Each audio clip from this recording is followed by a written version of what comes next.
Board Congress వాళ్ళు పెడతామన్నారంట.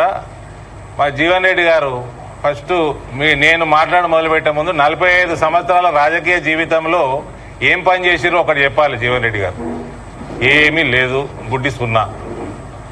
రెండోది, ఇప్పుడు గల్ఫ్ బోర్డు పెడతామంటున్నారు, నిజాం షుగర్ ఫ్యాక్టరీ తెరుస్తామంటున్నారు 17 సెప్టెంబర్ నాడు. ఈ రెండింటికి కేంద్ర ప్రభుత్వంతో పని ఏముందా? ఈ రెండింటికి కేంద్ర ప్రభుత్వంతో పని ఏమున్నది? రాష్ట్ర ప్రభుత్వం బోర్డు పెడతామంటుంది. నిజాం షుగర్ ఫ్యాక్టరీ రాష్ట్ర ప్రభుత్వం షేర్ హోల్డరు, వాళ్ళు తెలుసుకోవాలి. ఎంపీ ఎలక్షన్లలో ఓట్లాడు కూడా ఎందుకు? ఈ రెండింటికి ఎంపీ ఎలక్షన్లలో ఓటాడు ఎందుకు? అంటే ఎంత మభ్యపెట్టిస్తారంటే, అలా ఎడారులు ఉన్నారయ్యా. భార్య పిల్లలు తల్లిదండ్రులు వదిలేసి పుట్టకుట్టు కోసం ఎడారులు ఉన్నారయ్యా. వాళ్ళతోటి కూడా మీ పనికిమాల దిక్కుమాల రాజకీయాల? ఏం జీవన్ రెడ్డి గారు 45 సంవత్సరాల నుంచి రాజకీయాలలో ఉన్నారు, ఎన్నడూ గల్ఫ్ వాళ్ళు యాదగిరి రాలే మీకు? గల్ఫ్ బోర్డు పెడతా అని ఇప్పుడు వస్తుర్రు. ఇండియన్ పీపుల్ ఫోరంలా జితేంద్ర గారు చెప్పినట్టు 24 మంది డాక్టర్లు 24 గంటలు ఏం ప్రాబ్లం వచ్చినా సేవ చేయడానికి సిద్ధంగా ఉంటారు. ఏ క్యాంపులో ఏం ప్రాబ్లం వచ్చినా సేవ చేయడానికి సిద్ధంగా ఉంటారు. ఇండియన్ పీపుల్ ఫోరం అంటే మన అనుబంధ సంస్థ, బీజేపీ అనుబంధ సంస్థ. 11 మంది లాయర్లు ఫ్రీగా ఎటువంటి లీగల్ ఇష్యూస్ వచ్చినా ఐపీఎఫ్ దృష్టికి వస్తే టేకప్ చేయడానికి సిద్ధంగా ఉంటారు. కోవిడ్ సమయంలో భారతదేశానికి సపోర్ట్గా ఇండియన్ పీపుల్ ఫోరం 8 ఫ్లైట్లు నడిపింది. నిన్నగాక మొన్న వచ్చిన వరదలల్లో ఇంటింటికి రేషన్ పంపింది. ఎప్పుడు కూడా సంవత్సరం పొడవుగా 365 రోజులు ఎవరికి, ఎందుకంటే చాలా గరీబోళ్ళు వస్తారు ఆడికి, అక్కడ పని చేసుకోనికే చాలా గరీబోళ్ళు ఉంటారు. వాళ్ళకి తిండి ప్రాబ్లం ఉన్న 24 గంటలు 365 రోజులు రెడీగా ఉంటుంది భోజనం వాళ్ళకి ఇయనీకే. ఇది Bharatiya Janata party Indian people forum సేవా కార్యక్రమాలు. ఇవి ఎలక్షన్లు రాగానే గల్ఫ్ బోర్డు పెడతా అని నువ్వు ఎన్నికల ప్రణాళికలు పెట్టినావా? నీ రాష్ట్రం ఎన్నికల ప్రణాళికల పెట్టినావా? కొద్దిగా 74 ఏళ్ళు 75 ఏళ్ళు వయసు జీవన్ రెడ్డి గారు ఇప్పటికన్నా ఈ చిల్లర రాజకీయాలు మానుకోండి. గల్ఫ్లో ఎడారులు ఉన్నారు వాళ్ళు. మీరు చేసిన, మీ ప్రభుత్వాలు చేసిన నిర్వాహకంకి ఉద్యోగ అవకాశాలు లేకుండా అందరు అక్కడ పోయినరు. వాళ్ళతో కూడా చిల్లర మల్ల రాజకీయాల?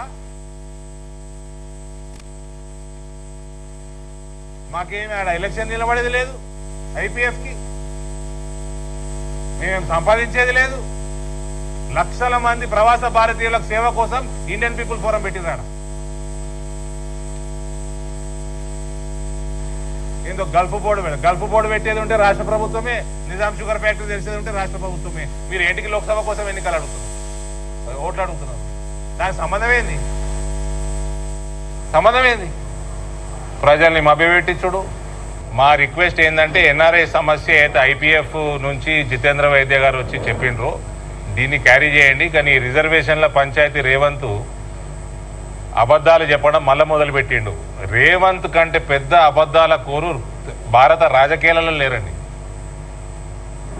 ఫస్ట్ అమిత్ షా గారు ఇంత స్పష్టంగా చెప్పిండ్రు, ప్రధానమంత్రి గారు కూడా చెప్పిండ్రు, మేము ముస్లిం రిజర్వేషన్లు తీసేస్తాము, ఎస్సీ ఎస్టీ ఓబీసీలలో పంచుతాము, వాళ్ళ రిజర్వేషన్లు పెంచుతాము అని. కానీ ఇది ఇంత స్పష్టంగా అమిత్ షా గారు ప్రధానమంత్రి గారు చెప్పినాక కూడా బండి సంజయ్ ఎందుకు చెప్తలేడు? నీకెందుకయ్యా? అమిత్ షా నరేంద్ర మోడీ చెప్పినాక నీకు బండి సంజయ్ ఎందుకు చెప్తలేడు? నీకు కిషన్ రెడ్డి ఎందుకు చెప్తలేడు? దేశం నడిపించేది వాళ్ళ ఇలా ప్రధానమంత్రి ఆయన అవుతాడా? హోమ్ మినిస్టర్ ఎవరు దేశానికి? రిజర్వేషన్ చూసేదోళ్ళు. మభ్యపెట్టించుడు బంద్ చేయి రేవంత్. ముస్లిం రిజర్వేషన్లు కాంగ్రెస్ పార్టీ తీసేస్తుందా లేదా?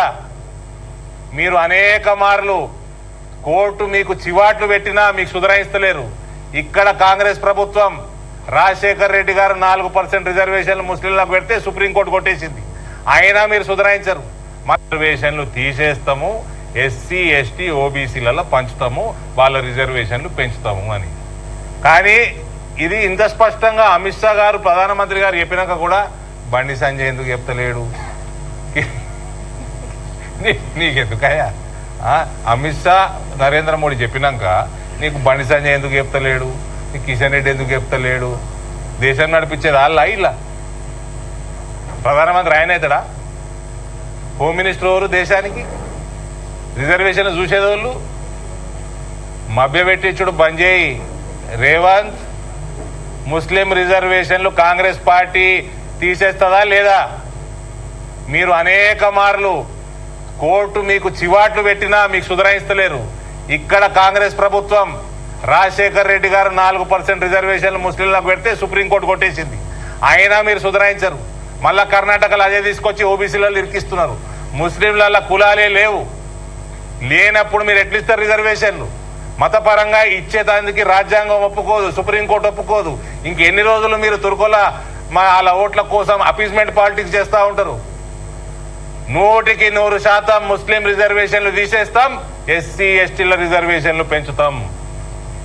ఇది అమిత్ షా గారు వాయిస్ లో మీరు విన్నారు. ఇది కేవలం మభ్యపెట్టనీకనే, నీ 6 గ్యారెంటీల గురించి మభ్యపెట్టనీకనే. సిటిజన్షిప్ అమెండ్మెంట్ యాక్ట్ మీద మీ పార్టీ స్టాండ్ చెప్పలేకనే మభ్యపెట్టడం. ఎన్ఆర్సీ మీద మీ పార్టీ స్టాండ్ అది మీకు చేతగాకనే మభ్యపెట్టడం.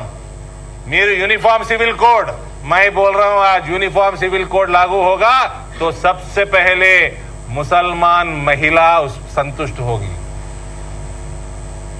सबसे बड़ा बेनिफिशियरी मुस्लिम वुमेन है यूसीसी से. ट्रिपल तलाक से फायदा हुआ उनको, यूसीसी से ज्यादा फायदा होगा. एक तो तलाक देना अभी दिक्कत है, अभी दूसरा शादी करना भी दिक्कत होगा. इससे सबसे ज्यादा फायदा मुसलमान औरत को होगा. पॉपुलेशन रेगुलेशन पे क्या है आपका वो बताओ. 370 पे क्या है आपका बताओ. आपका स्टैंड बताओ. ये नेशनल इश्यूज है, झूठ मत बोलो. क्लियर कट प्राइम मिनिस्टर और होम मिनिस्टर बता चुके कि हम मुसलमान रिजर्वेशन हटाएंगे और एससी एसटी ओबीसी में बांटेंगे, उनका रिजर्वेशन बढ़ाएंगे. आप 6 गारंटी के बारे में कुछ बोलना है बोलो रेवंत जी, ये बकवास बंद करो.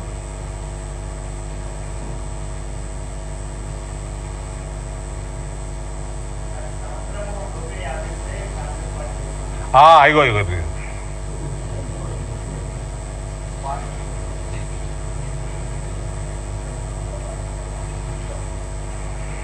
प्रोफेशनल सर करप्शन में దోపిడీ చేయకుండా ఒక్క సంవత్సరం నేను కడుపు కట్టుకుంటున్నాను. 40,000 కోట్ల రూపాయలు బ్యాంక్ దట్ ఇన్స్టిట్యూట్ 40,000 కోట్ల రూపాయలు బ్యాంకులకు ఎడవచ్చు.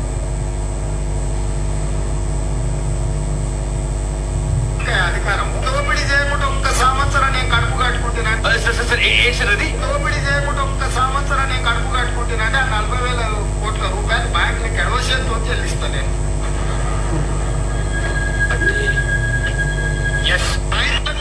చేయకపోతే మాకెందుకు అధికారం? దోపిడీ చేయకుండా ఒక్క సంవత్సరం నేను కడుపు కట్టుకుంటున్నాను.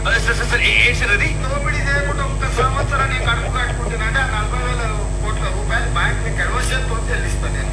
सर हमारे चीफ मिनिस्टर साहब क्या बोल रहे हैं?